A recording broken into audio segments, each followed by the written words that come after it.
Al-Qaeda.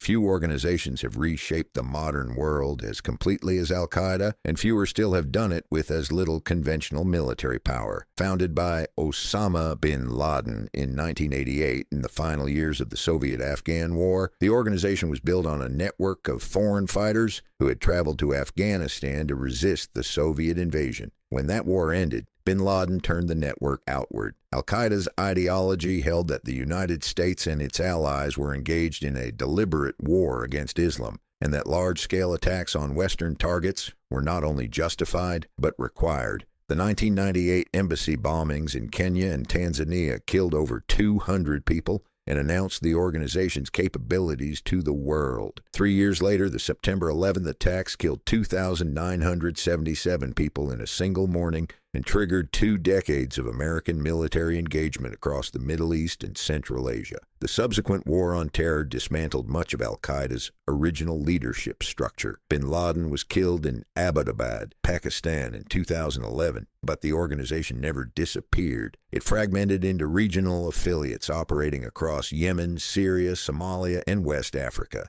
each functioning with increasing independence. The original organization had been built to survive the loss of any single leader or location, and that design proved correct. ISIS emerged from the wreckage of the Iraq War and became, at its peak, something no modern terrorist organization had achieved before: a functioning state. The Islamic State in Iraq and Syria declared a caliphate in June 2014, controlling territory roughly the size of the United Kingdom, governing millions of people, collecting taxes, running courts, and producing its own currency. Its leader, Abu Bakr al-Baghdadi, announced himself as caliph from the pulpit of a mosque in Mosul, and the declaration was broadcast globally within hours. At its height, ISIS was generating an estimated $1 to $2 billion annually through oil sales, taxation, and asset seizure. It recruited fighters from over 80 countries, using social media with a sophistication that no previous extremist group had matched. Its campaign to mass executions, filmed and distributed online as recruitment tools, created a psychological impact far beyond its territorial reach. The military campaign to retake ISIS territory took 4 years, involved dozens of nations, and resulted in hundreds of thousands of deaths. Al-Baghdadi was killed in a U.S. Special Operations raid in October 2019. The territorial caliphate was declared defeated in 2019, but ISIS cells continue operating across Iraq, Syria,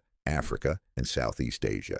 Hezbollah occupies a position unlike almost any other organization on this list. It is simultaneously classified as a terrorist organization by numerous Western governments and a legitimate political party holding seats in the Lebanese parliament. Founded in 1982 with direct support from Iran following the Israeli invasion of Lebanon, it was built as both a military resistance force and a social services provider, running schools, hospitals, and infrastructure programs in areas of Lebanon where the government had little presence. That dual structure made it extraordinarily difficult to confront. Attacking Hezbollah militarily meant attacking the social fabric that hundreds of thousands of Lebanese civilians depended on. Its military wing has fought multiple wars with Israel, most significantly the 2006 conflict in which it held the Israeli military to a stalemate that shocked regional analysts. It maintains an arsenal estimated to include over 150,000 rockets and missiles, making it more heavily armed than most national militaries in the Middle East. Its involvement in the Syrian civil war on behalf of the Assad government expanded its combat experience significantly. Iran continues to fund and arm the organization, viewing it as its most valuable strategic asset in the region. The IRA.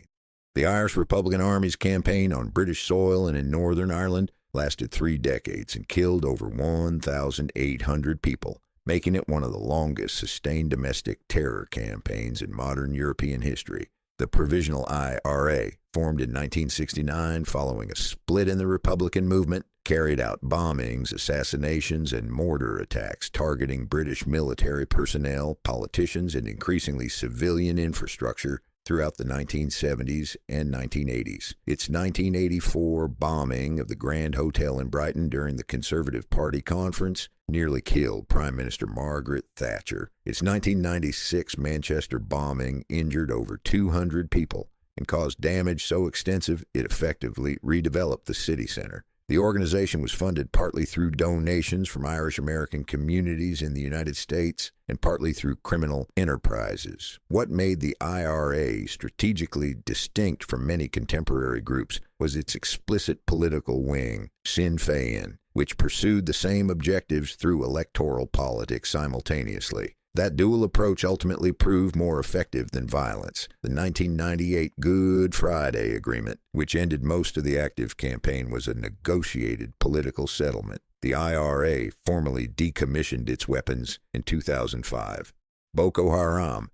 Boko Haram, translated loosely, means Western education is forbidden, and that phrase captures the organization's foundational grievance more precisely than most terror group names do. Founded in northeastern Nigeria in 2002 by Muhammad Yusuf, it began as a religious movement rejecting Western influence before transforming into an armed insurgency following a violent 2009 confrontation with Nigerian security forces in which Yusuf was killed in custody. Under his successor, Abu Bakr Shekau, the organization escalated dramatically. The 2014 abduction of 276 schoolgirls from Chibok brought global attention to a conflict that had been killing thousands annually, in a region the international media had largely ignored. At its peak, Boko Haram controlled territory roughly the size of Belgium in northeastern Nigeria, administering it under an extreme interpretation of Islamic law.